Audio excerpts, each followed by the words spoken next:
Welcome to Commercial Conversations Over Coffee, the show where two college dropouts turned real estate millionaires discuss all aspects of commercial real estate investing.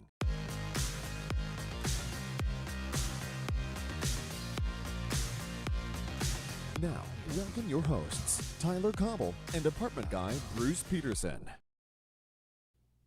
Happy Friday and welcome back to Commercial Conversations Over Coffee. My name is Tyler Cobble, and as always, I'm joined with my good friend who has not been able to be here for about 3 weeks, Bruce Petersen. Bruce, where you been? I've been hiding. I try to avoid you at all costs. So, we talked about I don't this. blame you. We were both guests on the same podcast earlier this week, and I mentioned that we're actually out there working it. We're actual practitioners. We don't teach people how to do shit we don't do ourselves, and things come up. I think we both like the live format, but because it's live, every once in a while things are going to come up. We can't make it. We have to reschedule. But no, I'm glad to be back. Exactly. I mean, these are not pre-recorded episodes. We are flying by the seat of our pants, and look, things come up. Right? I mean, as Bruce said, we're actually investing, we're actually developing, we're actually going out and running properties. So I think that the audience probably appreciaes that about this show, is that we're not just sitting in an office, we're actually getting out there and doing it, which is a lot of fun. So what have you been working on? What's been keeping you occupied? Well, a couple of big things that we're working on right now. We're putting the final touches on our seminar that we're going to do in Utah, August 14th through the 16th. It's going to be a deep dive for people that want to show up and learn the syndication business from the ground up. I've written a book on it. I've got online education, but we're actually going to do a live webinar. A seminar for 3 days, Nice. Deep diving into stuff that I just can't cover, statically in a course structure or in the book. Going to have guest speakers out there. We're going to do some happy hours, some networking, and it's going to be a lot of fun, a 3-day event. So we're putting the final touches on that. We are wrapping up our marketing campaign with Kevin O'Leary from Shark Tank. So we will be working with him on some stuff, which is really exciting. So that will come out hopefully in the next week or two. Nice. So we got a lot of good shit there. Let's see what else. I wrote some notes Who's putting here. together the seminar? Me. Well, thanks for the invite, man.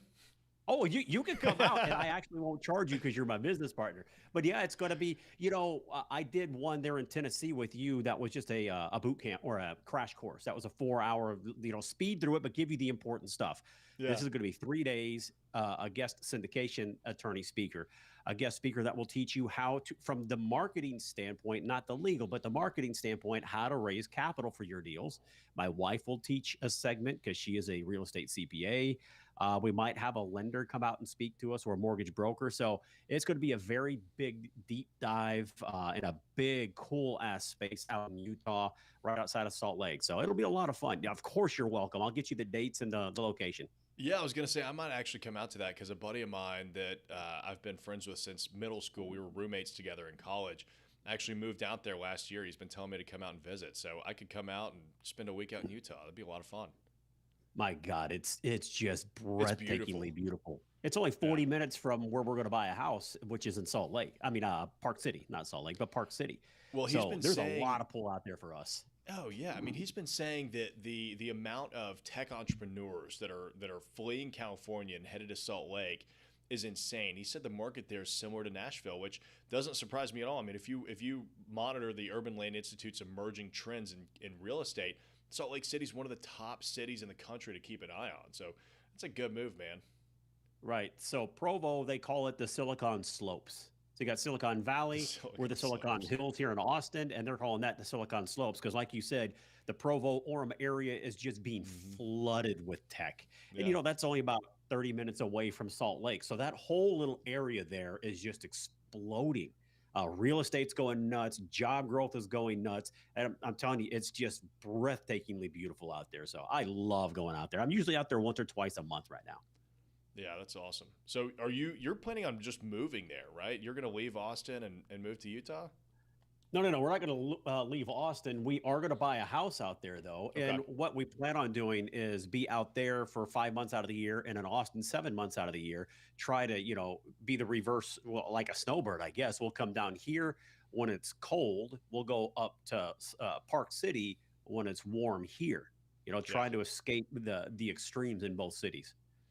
Yeah, that's pretty nice to have a little vacation home and escape that. Because, and also like it shakes it up, right? I mean, I'm a big believer in changing your environment and changing your mentality, changing your mindset. I mean, throughout the day, I work at, a coffee shop, and I'll work at the office, and then I'll move from, my standing desk, which is where I'm at right now, to one of the desks out in the hall, and then I'll go work from home. And I mean, I'll work 4, 5, 6 places sometimes in one day, because it gives you a different energy. So I would imagine going from Austin to Utah to Salt Lake is going to do pretty much the same thing. Absolutely, it is. And that's a lot of it. We started going out there in 2015 and fell in love with Park City immediately. We had never been. And it's such a special place. And maybe I've said this on the podcast before, maybe to you specifically, but 2 years ago, we were driving, and no, actually 2020, we were driving in for some business. And because we had the dogs with us and one of our daughters with us, so we drove. And as I rounded the corner coming out of like flat desert land in parts of Colorado and Arizona, the New Mexico area, we're in Utah now. It's kind of flat. It's red. It's beautiful in its own way. But we round a corner, which is around the Price Canyon area, which is south of Provo, Orem. And as soon as we rounded this bend, everything changed. It got mountainous. It got very green. And literally, I teared up. There was a tear rolling down my cheek. I couldn't explain it. I didn't know what was going on. My wife looked at me, goes, "What's wrong? What happened?" I was like, I don't have any idea. And I've never had that happen, but it's just that place is so special to me. It's a relaxing place. It's a place that emotionally, mentally, I'm triggered to go, all right, I'm in my downtime area. I'm in my brainstorming area where I can just kind of calm down, slow down, enjoy life, and just relax. So yeah, I can't wait for you to come out and see it. You're gonna love it. Well, I mean, it makes a lot of sense, especially knowing you and knowing your background. Just growing up the way that you did in Texas, and now you're able to afford this lifestyle where you can get a second home out in Salt Lake City, which is probably one of the most beautiful, like, major metros in the country. I mean, that's gotta feel pretty damn good. Well, and that's what I try to talk to people about. Some people are put off by success, by financial success, especially. Man, look, I did an interview with Andrew Cordell about a year ago, and the show is called Money Is Blank. Yeah. And at the end of the hour to hour and a half interview, he always asks all his guests, okay, Bruce, what is your definition of money is? What do you answer? What's in the blank? And I put options. Money is just a tool, and everybody hears that, but by God, it's true. It's a tool. But money gives you options you otherwise don't have. It's not about piling money in a closet. It's about giving yourself a better life, a better work-life balance, more time to spend with your family. And what we do, we both informally, or for me especially now formally, we teach people how to do this. Yeah. I grew up in the projects in South Texas. I was very poor, college dropout. Parents are high school dropouts. I figured out how to do this. So a lot of people are like, oh, you rich shithead, and like, you know what? You could bitch and moan and whine and complain about me all you want. It is not helping you at all. It's keeping you stuck in the fucking place that you are. Good luck hating me. I don't care. Yeah, well, it's just the people that are unhappy about their lives, right? Yeah. It's just people that are so unhappy with their stuff. I mean, who cares, right? Like, it's not like you flaunt it. I mean, you're proud of it, right? Because you've worked hard for it. It's and you also tell everybody else how to do it. It's not like you're the dragon hoarding the pile of gold up in a mountain. I mean, damn, if anybody is more giving of their time in real estate, I haven't met them yet. We were talking about that the other day with Austin.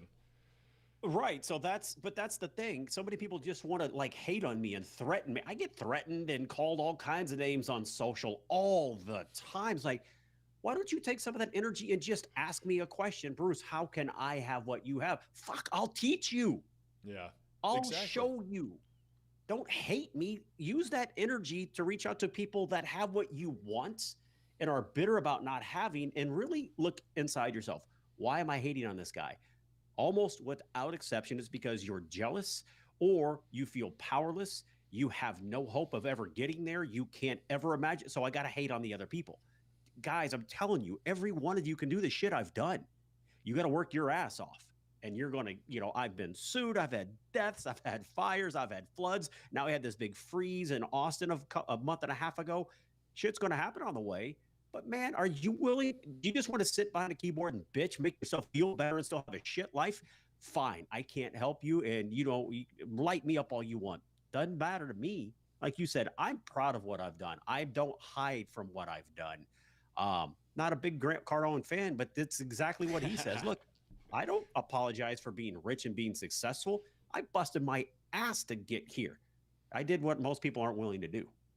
Yeah, I mean, that is one thing that I appreciate about him is that he's unabashedly, he unabashedly talks about it. And I think that normalizing entrepreneurship and normalizing making money has been phenomenal. I mean, look, I grew up in a generation. I mean, think about this. My generation grew up with Shark Tank. Yep. How cool is that? I was thinking about that the other day when I was watching the TV show. Like, we grew up being entertained by watching people come in and pitch their ideas to become a better, to build something and to become better, to better themselves. A lot of them have these crazy backstories where, they also come from nothing or have gone over these crazy speed bumps and trials and tribulations throughout their lives. We grew up with that. And so it's so cool, like, just knowing, having seen that, man, it's being an entrepreneur is normal. Making money is normal. Going out and creating your own future is entirely possible. Right. So another side of that's kind of tied into the same thing that I like to talk to people about that are my age. I'm 52 years old. I'm so tired, and it just drives me nuts when I hear people my age, maybe older, maybe even younger. Oh, freaking millennials there. Dude, no, look, okay, some millennials are entitled and lazy. I'll give you that. But there are as many or more in my age group that are exactly the same way. What a lot of people don't understand is there is a different way to monetize and make money in today's world. We grew up like, again, I'm in the 50s. I'm in my 50s. So you went to work for somebody for 40 to 80 hours a week and you punched a time clock. That's how you made your money. Or if you were self-employed, you were maybe turning a wrench. You were maybe doing taxes as a CPA, digging ditches, whatever that was. Well, now the way people are monetizing, they're monetizing by creating content. And an older generation looks at that and goes, "Oh, you lazy piece of shit." No, no, no. They're not lazy. They adapted. They didn't adapt. This is the way they grew up. But we need to adapt to what's going on in the world. They're coming up in a world where if you have a big enough following, like what Kendall or Kylie Jenner, whoever, I can create one post and somebody will pay me $1 million for creating that one single post. It rubs some people the wrong way because I worked hard my whole life. Well, so what? It's not like that anymore. You could still go down that route if you choose, but there's other ways to do this. The internet and broadband especially has changed the dynamic completely. Millennials very often are very smart. They just have ideals. They want to work somewhere or for something or someone that fits what they want their life to be like, to have a mission, to have social responsibility. And again, some people don't like that. It's just they'll fine, but don't hate on them for it. They're going a different path than we are, and they want a more fulfilling life than maybe we had. I worked in retail for 20 years. My life sucked, but that's all I knew. Yeah, it's I mean, look, I'm 28. I've been in commercial real estate for almost 8 years now, and it's fun getting to do all of the different kinds of things that millennials kind of bring to the table, right? I mean, our biggest differentiator starting out was marketing and branding. I mean, it's totally different. And look at this show. How many commercial real estate and multifamily investors out there are really doing consistent podcasts? I mean, it's not really a thing out there. And this is new marketing, right? I mean, 30 years ago, you had to get syndicated on a radio station in order for people across the country, not even the world, just across the country, to hear you talk. And now we have YouTube. We can come on here and create the show, and we've got viewers in Canada and Mexico and anywhere possible. It's really cool. I mean, getting to make money off of teaching real estate, right? I mean, back in the day, you had to actually teach in-person classes. Now we can teach classes online. We can create courses online. I just got asked to create my first class for a real estate investment group out of LA. They want me to come in and start teaching a class on how to buy commercial real estate or how to become a commercial real estate investor 3 times a year. That's super cool. That's cool. I mean, you know, we're doing all of that anyway, so it's fun to be able to do that kind of stuff. Right. And I remember I had a pivotal moment probably about 7 years ago, maybe 6 years ago, that I was driving around town with my wife when we were going to dinner. And it kind of occurred to me that I had gotten to a point where I won't call it mastered my craft by that time, but I had become proficient in my craft. And I had people willing to pay me for the knowledge in my brain. And again, that was foreign to me. I'm like, I knew that existed for some people. It was that whole thing. Well, but that can never happen for me. I can never be a rock star. I can never be a movie star. Well, it was the same thing. Some people out there doing it. People teach other people how to do stuff all the time. But that doesn't work for me. I was a retail guy, like I said. But I had people reaching out and say, I'll give you $10,000 to $20,000 to teach me how to do what you do. And I thought, oh, wow, what a flip. That was that little lever that flipped in my brain that said, now I've worked 100-hour weeks for years, and now people are willing to pay me for what I've learned over the years and spent money learning over the years. And now I get paid. It's just as exhausting, believe it or not. Now, muscularly, no, I'm not digging ditches, but mentally, it is exhausting. You're always on, you're always cranking and thinking, but people are willing to pay me for what's in my brain now. And it's an amazing thing. I get to help people and get compensated for it because I can show they're willing to pay me $20,000. My personal mentorships are $50,000 to $100,000, right? It's not for most people. It's not for many people. I get that. I spent a ton of time getting to where I am. I've spent tens of thousands, if not over $100,000, learning my craft. So I'm going to charge people for that. My time is very valuable. But again, now it's just a different way to monetize. And, people want to hate on that too. Well, those that can't do teach. No, I do. I have done, and that's how I know how to teach. But I also do while I teach. So again, there's a theme here, right? People hate on you for being rich, for teaching instead of doing, for that. Look, no matter what you do, I could give you a brand new puppy, and you would hate me because now I got to feed the damn thing. Or I can give you a brand new car. Oh shit! Now I got to put gas in it. There's going to be somebody pissed at me for any and everything I do. So that's where I get to that point where I just don't care. I'll help you every way I can. And a lot of it will be for free. Yes, I have formalized training, but yeah, dude, it's incredible. And I'm so excited for you to have that opportunity to go teach out on the West Coast 3 times a year. That is so amazing. Yeah, it'll be a lot of fun. I'm looking forward to it.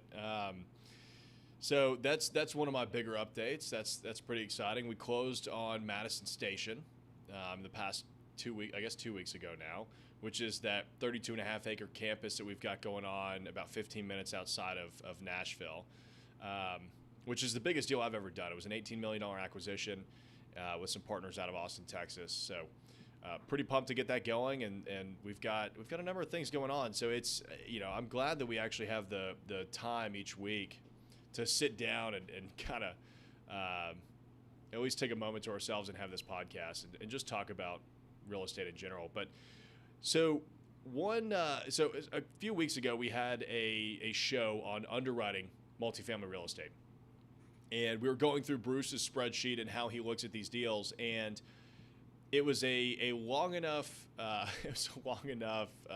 deep dive into that underwriting that we decided we needed to do a part 2 of that so that Bruce can kind of dive into some of the other tabs and some of the other information. These models are available for sale on my website, by the way, tylercobble.com/models.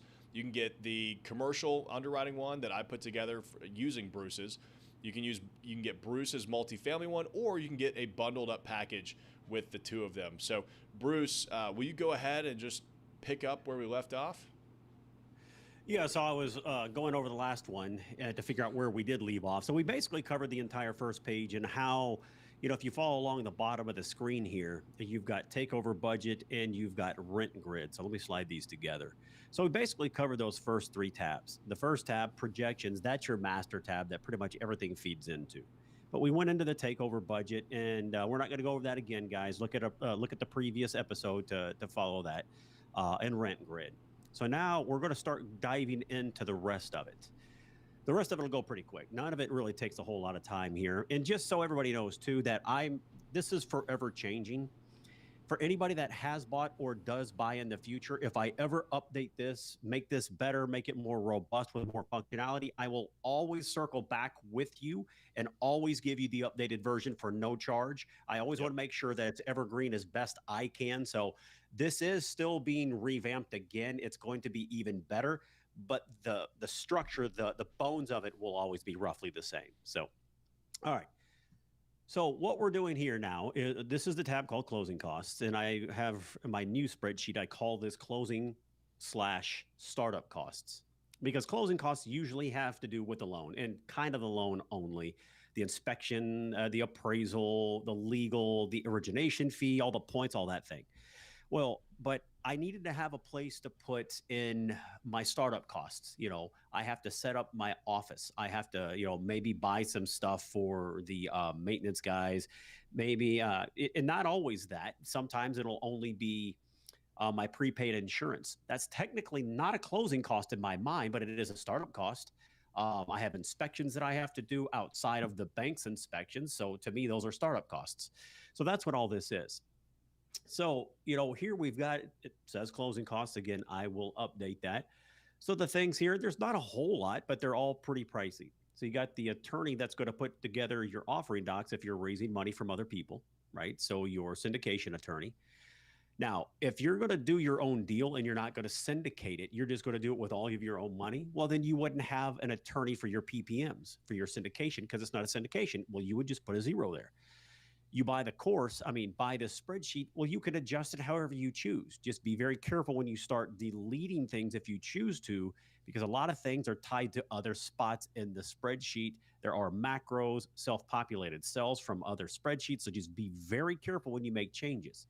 But again, this is for the syndication documents that your attorney will help you pull together if you're doing a syndication. The next one here, 11, is mortgage application fee. If you're dealing Bruce, with Fannie Mae, we're frozen on Apartment-Guy's sales structure. Well, we don't want to see that. Oh, I know what happened. Okay, let's do this. Let's push that back over there. There we go. Can you go back to that last page? Go back to the last page. This is the page. This is the only page I've been on so far. Yeah, whatever you were talking about. Okay. Okay, I apologize about that. So I moved it on the wrong screen. I was trying to keep my eyes on the same screen, but it's not going to work that way. So anyways, we talked about the attorney for the PPM or the syndication. Line 11 is the mortgage application fee. So if you're going to use a government-sponsored entity, a GSE, or agency debt is what it's also called, which would be Fannie and Freddie for the most part, they're going to have application fees that you have to pay for them to start looking at this property for you, to assess it, to figure out how much, if any, they're willing to lend on it. They may get to the end of it and go, oh, no, I don't like this. I'm not going to lend on this. That's why I always use a mortgage broker, because a mortgage broker will look at it with me before we send it to them and say, yep, we can get you a loan through Fannie Mae or Freddie Mac. Because once you get to the point of initiating the application with them, Fannie Mae is going to charge you $22,500. Freddie Mac's going to charge you $35,000. Now, that covers most of their legal fees. It's going to cover appraisals, environmental studies. It'll cover most everything that your traditional lender will always do also, but your traditional lender usually won't have an application fee.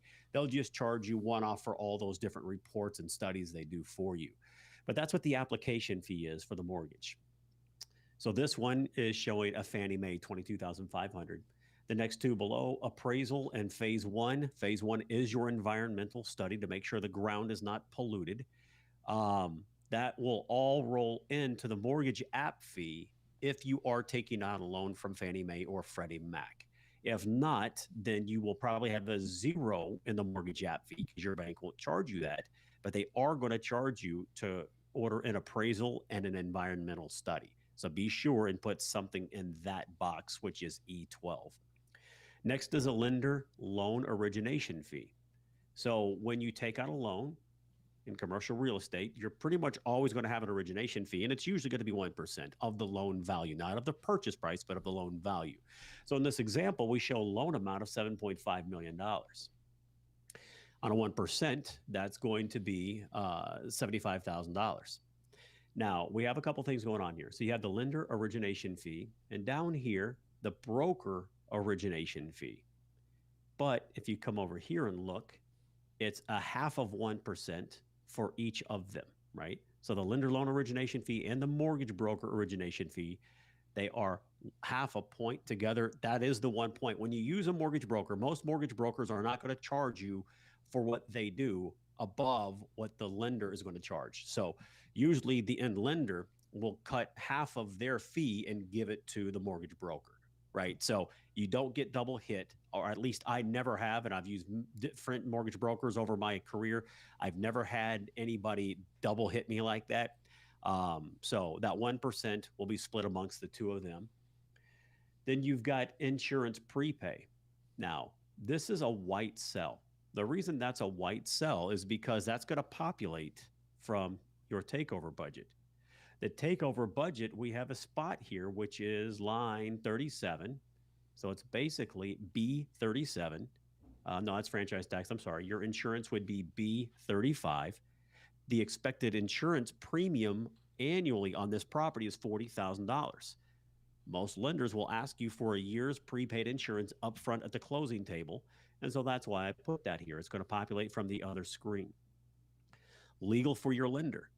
Outside of the mortgage app fee, you will usually have some lender legal fees that you'll have to pay. It's usually not terribly expensive.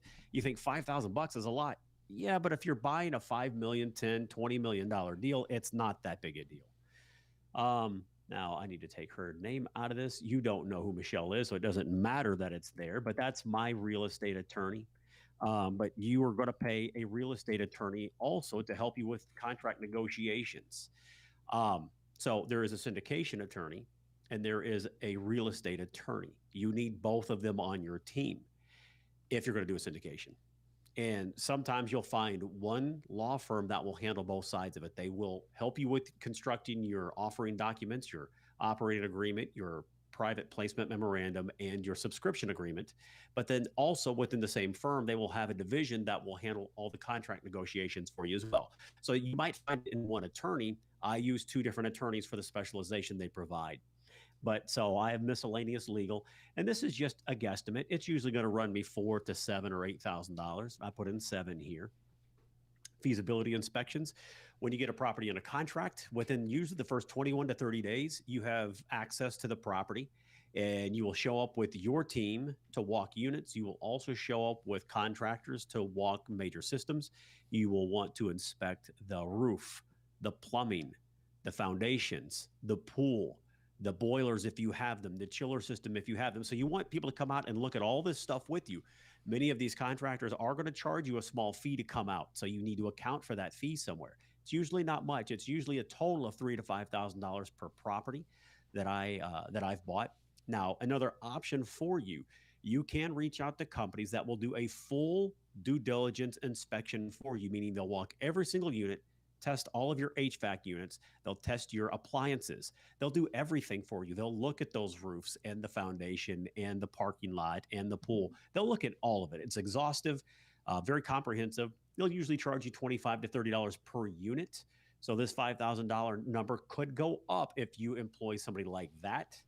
Those are very nice, though, because they're going to do everything for you with one person handling all of it, coordinating all of it for you, and you'll get a very detailed, robust report when it's done, showing you what they expect you're going to have to spend to bring things up to either code or to cure some of the deferred maintenance. And I would always recommend doing that, right? I mean, the fee is so nominal compared to what it could possibly save you.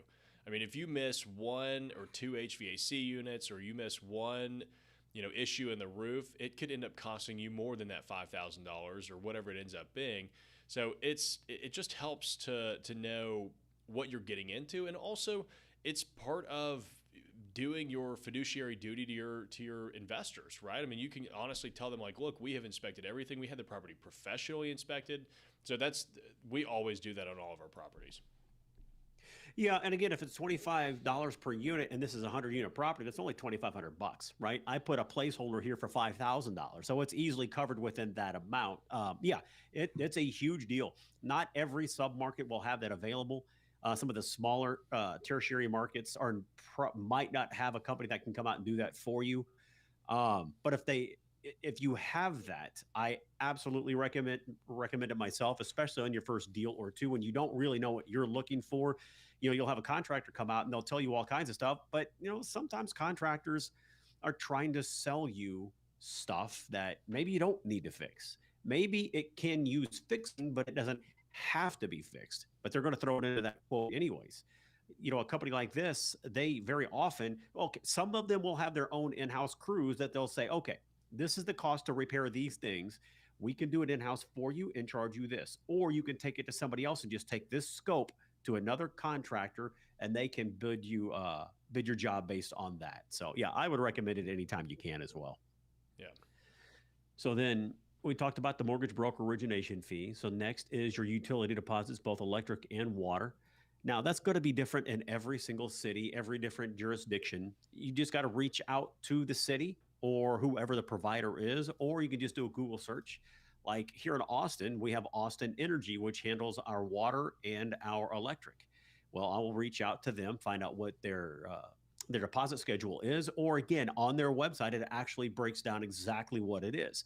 So you're going to need to do some research here. These are not just magic numbers you can throw in there because Bruce said, or it's already in the spreadsheet. You have to get your own numbers firmed up because they will be different. Now, this next thing is acquisition fee. That's pretty obvious, right? If you're going to charge an acquisition fee of, say, 2%, you need to account for it somewhere.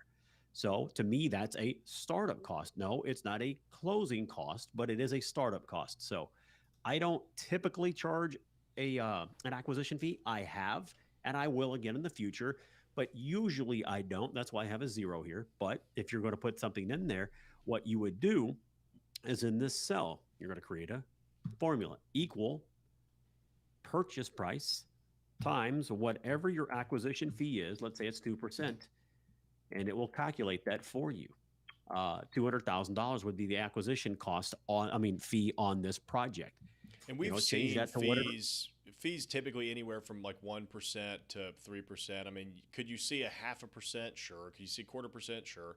Could you see 5%? Maybe. But I mean, that starts getting really high. I mean, Bruce and I have a very holistic approach to acquisition fees when it comes to us and our investors. We want to make sure that our interests are aligned. So that fee, when we do take an acquisition fee, is mostly to cover all of the team work that goes into putting the deal together. It's not supposed to be this massive profit center for the GP, because then you as the GP have a different interest than your LP does, right? You just want to go buy deals because you get your AC fee. We're always very conscientious of that. Right. And another piece that goes into it too, aside just trying to cover our strict costs, part of it, to be frank, is I'm going to go out and I'm going to try to get a few deals under contract. Maybe it might take 3, 4, 5 deals before one finally falls into place. Well, there are acquisition costs.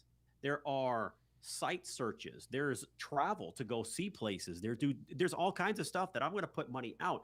So maybe it didn't come out of this property, but it took me a while to get to this property to find the deal for the partnership that we're going to go out and own this together. That's so, right. It is part of the search that's going into it as well. So there is some travel costs in there, and there's risk in everything we do too. So not that that's why this is here, but it speaks to it a little bit that I'm the one as the deal syndicator, almost always, that will put up the earnest money. I will put up the PPM fee.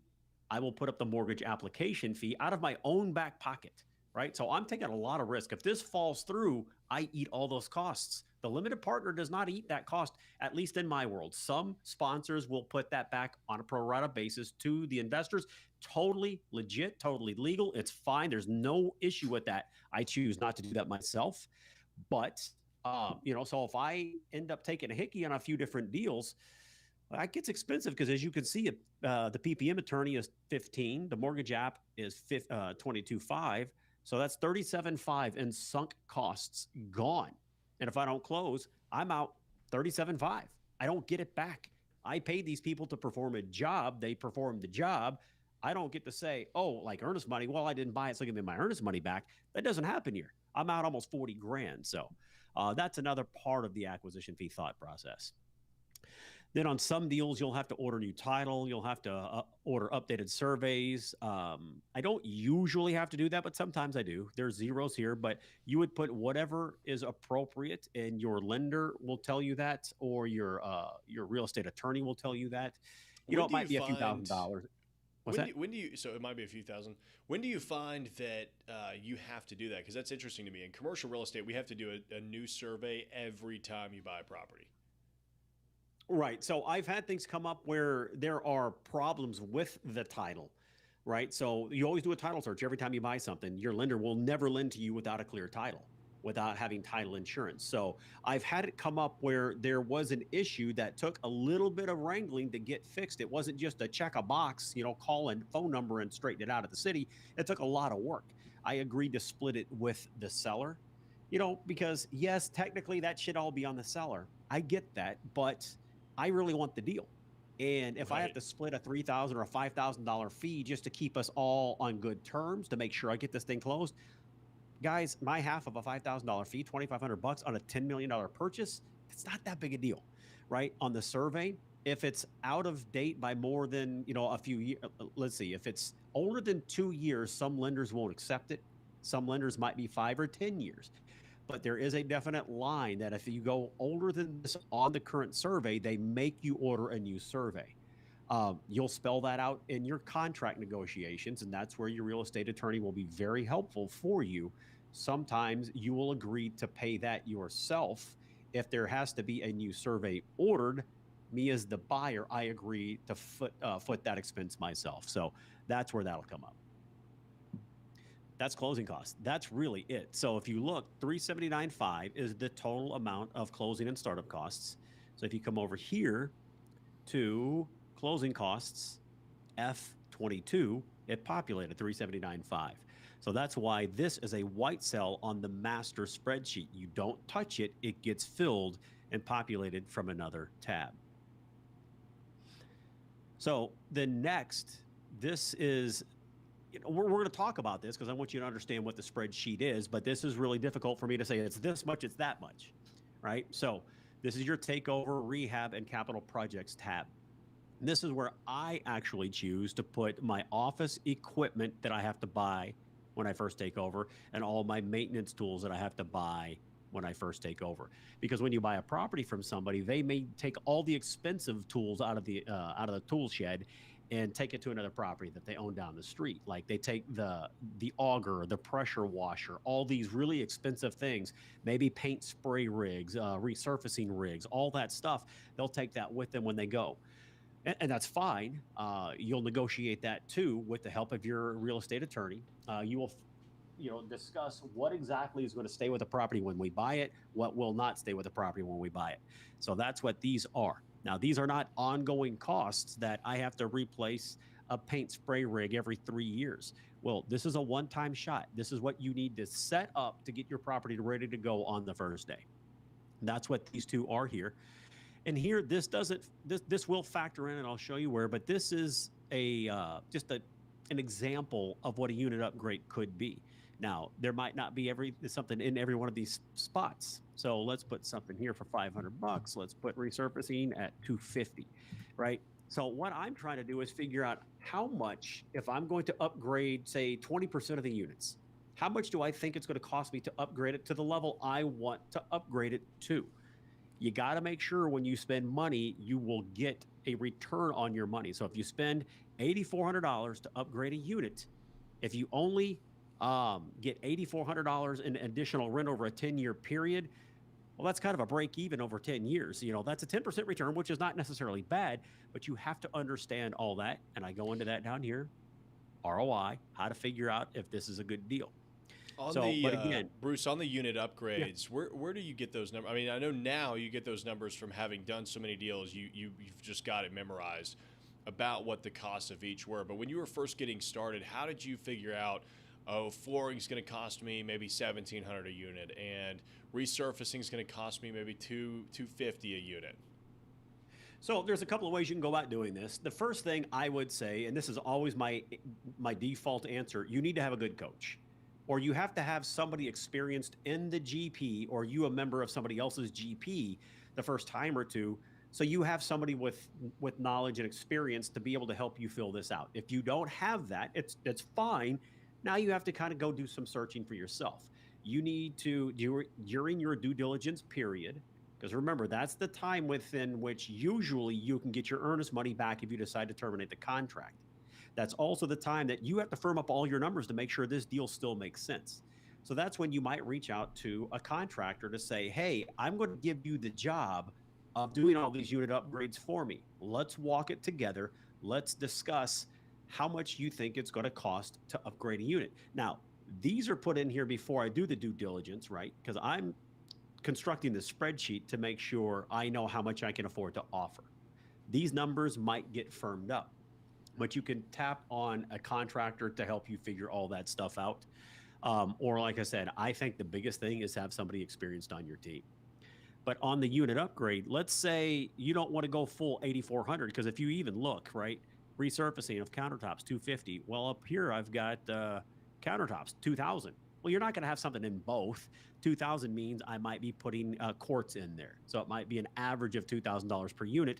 If that's the case, then yes, there will be a zero there, because now I don't have to resurface. If I plan on resurfacing, then this will be a zero. So you're just going to have to, adjust this to what you plan on doing.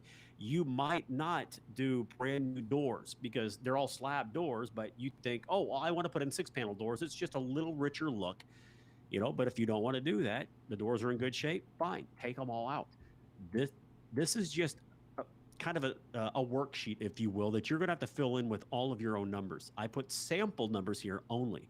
Flooring, if you want to go tile, it might be a little more than that. If you want to go sheet goods, kind of like the much better version of the old linoleum, well, it might only be $1,000.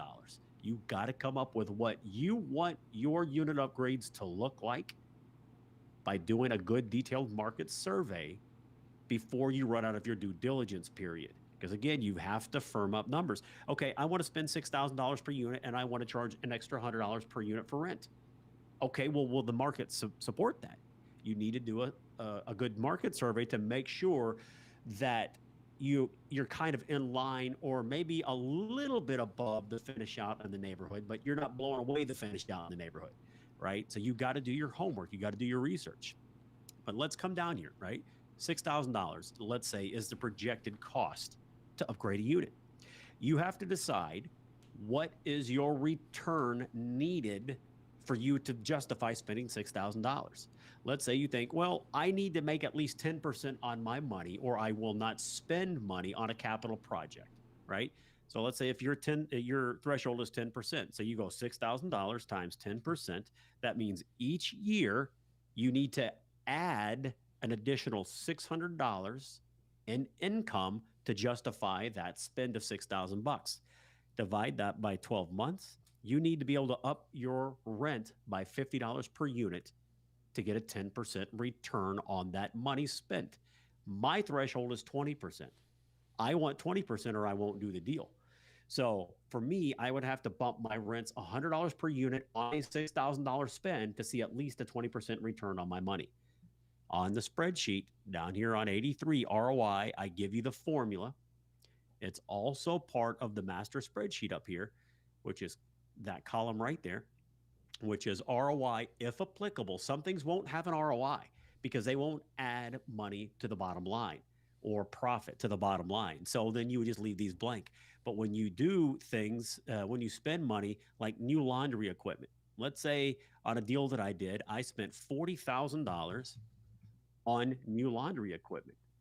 I gained an additional, I gained an additional $4,500, believe it or not, per month by doing this. So I gained another $54,000 in income by spending 40.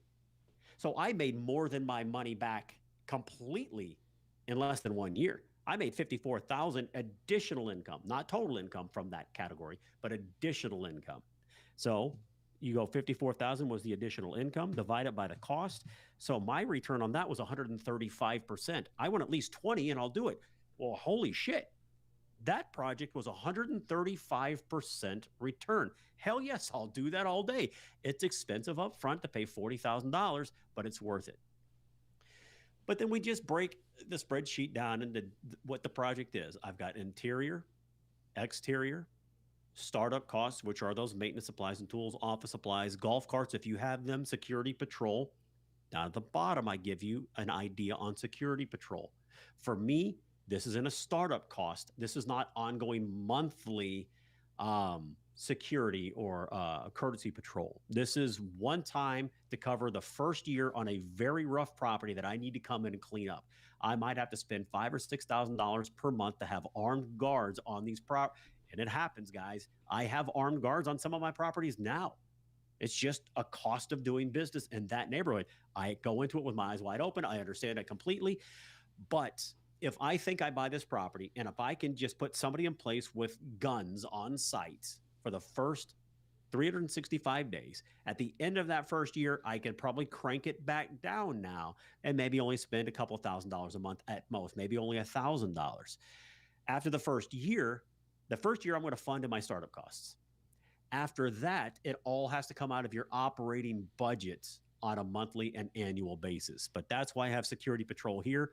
It's when you have to kind of clean up a property that's in rough shape from a non-desirable element wandering your property.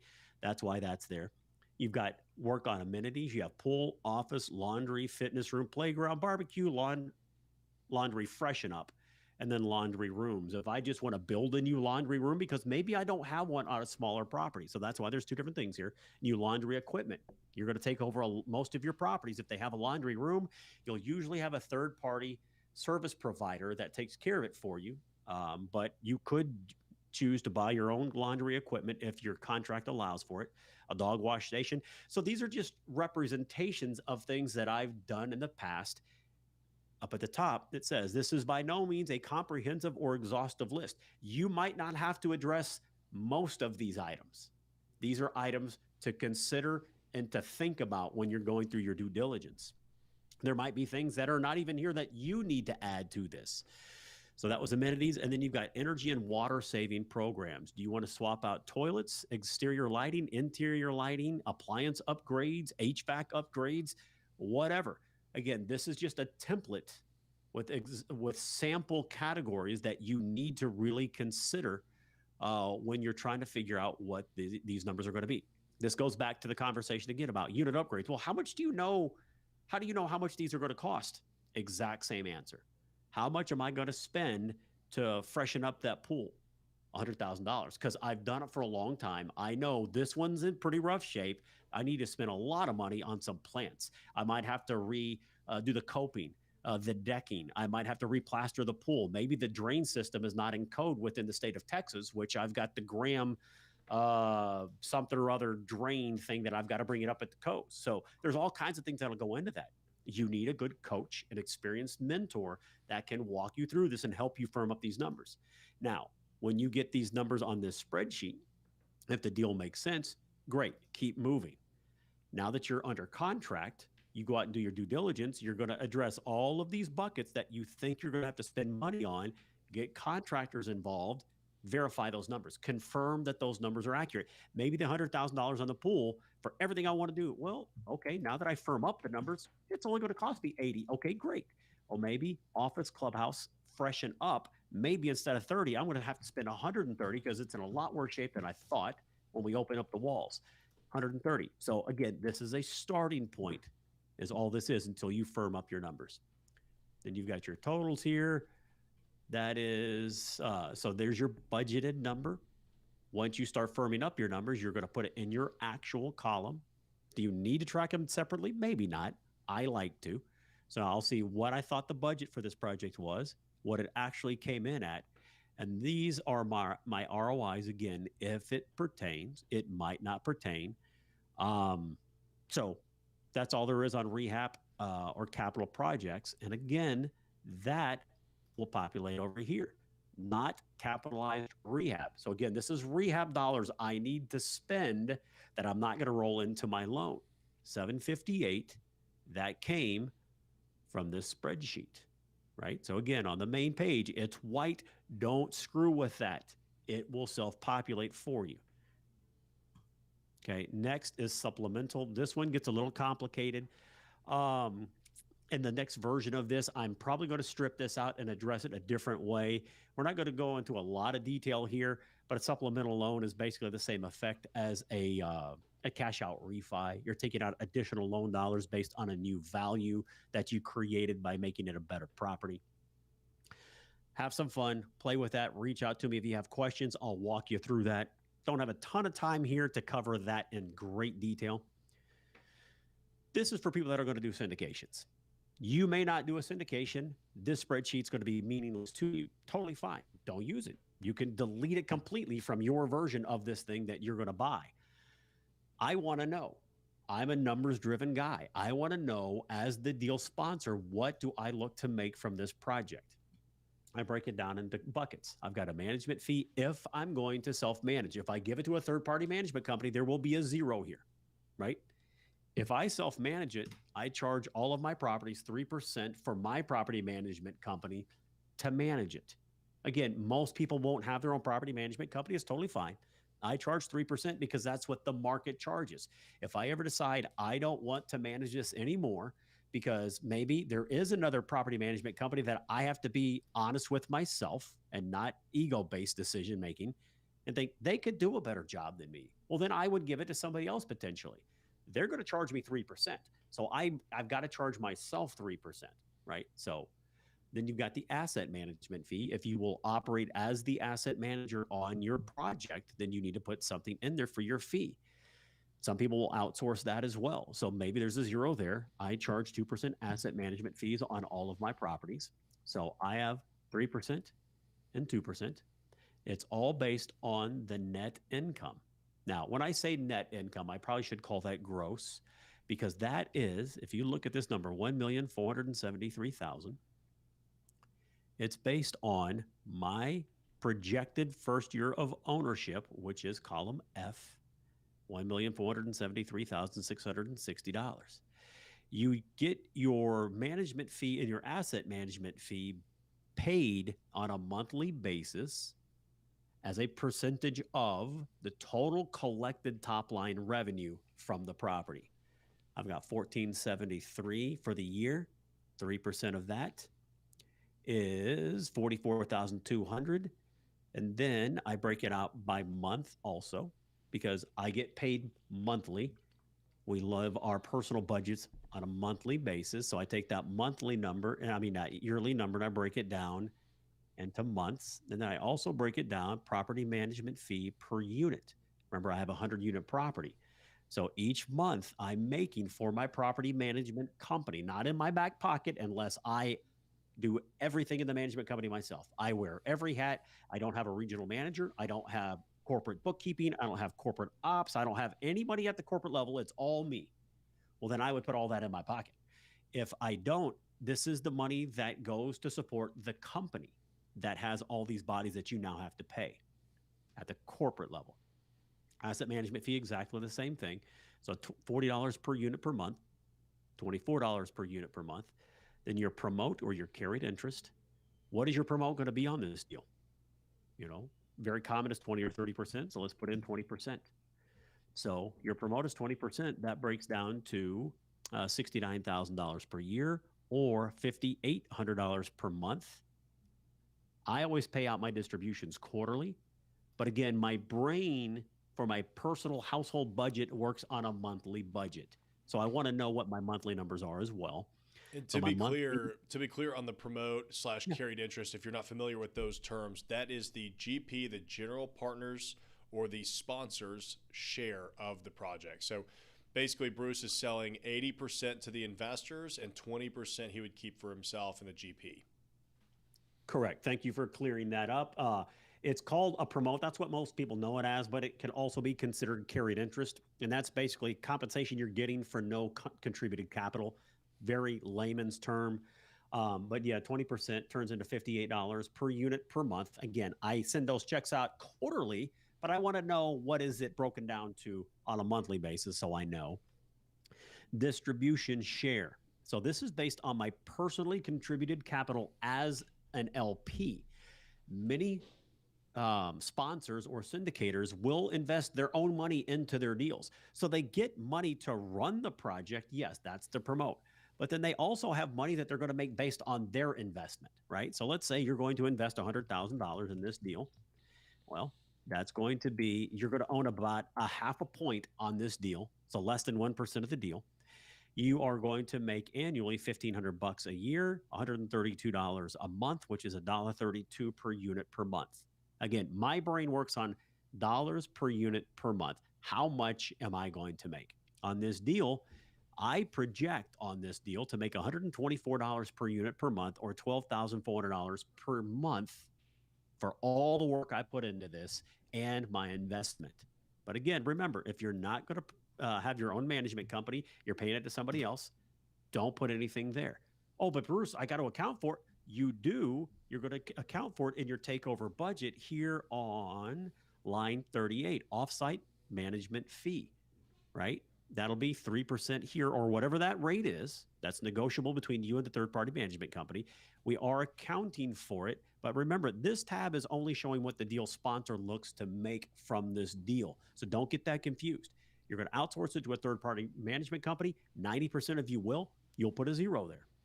Same thing here. If you choose to outsource asset management as well, you're just in this for the promote and your personally contributed capital investment.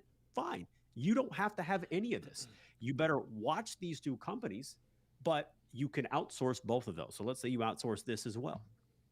There's zeros there. Let's do a 0 here. I'll tell you what that is in a second. And now you're, instead of $12,400 a month, you're making $5,900 a month. That's still a lot of money. That's $72,000 a year to give somebody else the management headaches, give somebody else the asset management headaches. Again, you better watch them and keep your eyes on them. You have to be a responsible business owner for your investors. Don't outsource it and turn away and never look at it. You're going to get stolen from. You're going to make really bad mistakes, make bad hires, and you're going to do a disservice to your investors. So always watch what's going on. Now, let's go back up here, right? We're talking about management fee, right? Let's say it's 3%. Now, this next thing down, RUBS admin fee. RUBS, ratio utility billing. So basically what that is, let's say you have an older property and you get one master water bill for the entire property because there's only one water meter on the property. Well, then you legally are allowed to take that master water bill because your residents are using anywhere from 70 to 95% of the water used by that property. You have the right to bill them back for their portion of the usage on that water bill, right? So to administer that, most of you will use an outside company, a RUBS billing administrator, and you're going to pay them a fee. It's usually $3 to $4 per unit that you own, that you give to them, and they're going to take care of the whole thing for you. They're going to figure out all the billing, send all the billing out. They will take care of all the admin for you. It's a pain in the ass, but that's why they do it. So you're going to pay them something. I have it here because my management company, we do it in-house. I have a big enough organization now that I have in-house bookkeeping, and I can just have them work on this. When I use a third-party company to do it, it's easier, but I don't like the process because you get into being behind on your billing by about 2 months very often. I don't like that. I like to have real-time numbers and know exactly what's going on. I choose to handle RUBS admin in-house. I charge $3.50 per unit for that, right? Let's open that back up. $3.50. So for RUBS, I've got that in there as well. I think I did that wrong. Anyways, it's $3.50. You have to figure that in. I'll fix that in a little while. But again, that's all this is. This is showing you what you stand to make with your projections. Remember, this is a projection worksheet. These are not guarantees. You're not guaranteed to make 120. You're not telling your investor that I guarantee you will make 7%, 8, 9, 6%, 7%. These are projections. This is what you project this property to do. Last couple of things, these are really fast. So market survey, really basic. This is all the different floor plans This is the target property that you're going to buy, and then all the competitive properties in the neighborhood that you want to check up on. You're going to tell you're going to plug into the spreadsheet what the square foot of that floor plan is, what the market rate is for it, and then do the same thing for the closest floor plan that you can find at your competitors. You will probably not have a one bedroom, one bath for 492 square feet at the other ones. Their one bed, one bath might be 475 square feet, right? So you got to get the closest thing to what you have that you can to compare an apple to an apple the best way you can. Let's say my market rate is $1,000. And let's say all these others are 1,200, 1,400, 1,350, and 1,100, right? Mine is 1,000. Well, hell, I'm below everybody else for the closest comparable floor plan I can find at those competitors. So I think, well, look, I can raise it by at least $100 and still be in line with the market. Can you? You got to make sure. You better go walk this property before you make that assumption. Look to see what their finish out is. Maybe they have gold countertops and you have Formica countertops. Well, if your finish out is not nearly the same quality as theirs, you don't have the same amenity package, you don't have a business center maybe or a gym that this other property does, you're probably not going to be able to get that. If you're willing to upgrade your property, this goes back to unit upgrades. If you're willing to upgrade the units to the level these other properties are at, then okay, maybe you can get these numbers. So again, this is just a tool designed to help you make decisions. This is data mining. That's all this is. But you're going to go through and populate all the different floor plans that you have. You won't have one of every one of these floor plans. So just put the ones in that you currently have on the property that you're trying to buy. And then again, go to your competitors, try to find the closest you can to them, put in their numbers. You're going to have your totals here. Everything below, this is all going to be talking about just all the different attributes of those competitors. Again, you're trying to figure out, what am I comparing myself to? If I'm better than everybody from an amenity standpoint, from an attribute standpoint, and my rents are still below everybody, well, then that's kind of a no-brainer. I can raise it to their rents. Again, this is used for data mining. That's it. You've got to get accurate data. You can call other properties for this information. Some properties will lie. I've had properties lie to me. Some people will hang up on you because they are very close-minded and they think if I share anything with you, it hurts me. So I'm not going to talk to you about anything. Very often you're going to have to go visit these properties and act like you're trying to rent a unit from them, do kind of a secret shop on them to find the real numbers. But you really need to deep dive into um, this spreadsheet. And the last thing is an investor roster. I put this in there to help you guys keep track of everything as you go. You're going to put your investor's name, the amount, the number of shares they bought with that amount, the percentage they own of the company. Remember, if they put in 10% of the capital raised, but you're only selling 80% of the company, they don't own 10%, they own 8% because they own 10% of the 80% that you're selling to outside investors. But this this is where you chart all that: street address, city, state, zip, and social. This is personal stuff. Of course, it's personal stuff, but I have to know this stuff to do the tax return at the end of the year.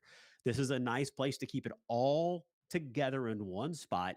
So when you do get this thing closed and you start setting up your property management software, your property management software is going to have a place for you to put in all of your investors with their percent ownership, their social security number, and your software can help you send out all those checks.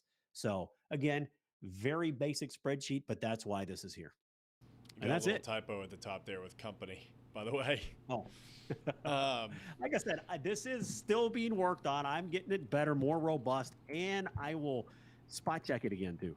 There you go. That's interesting that most of those apartment complexes aren't willing to share that data with you, because they share it with apartments.com and all this I mean, they share it with, at least that's common in Tennessee. I mean, I would imagine it's got to be the smaller guys, right, that aren't willing to share that data, because it helps everybody. Right. So two things there. So when I first came into this industry, I thought, nobody's going to give me their information. I worked in retail. People would tell me to go to hell. Right. Say, hey, how much did you sell yesterday? Forget you. I'm not going to tell you that. So I thought, that's never going to happen. But then I found 80 to 90% of people will just completely tell you everything because they have a great mindset in this industry, and which is great that they're willing to share. Because the more information we all know about each other, the more educated a decision we can all make. It's not collusion. We're not price fixing. Hey, let's all jump our rents up by $1,000 a unit because if we all do it, they have no choice. But we're not doing that. We're not price fixing. We're not colluding in any way. We want to make the best educated decision we can on our properties.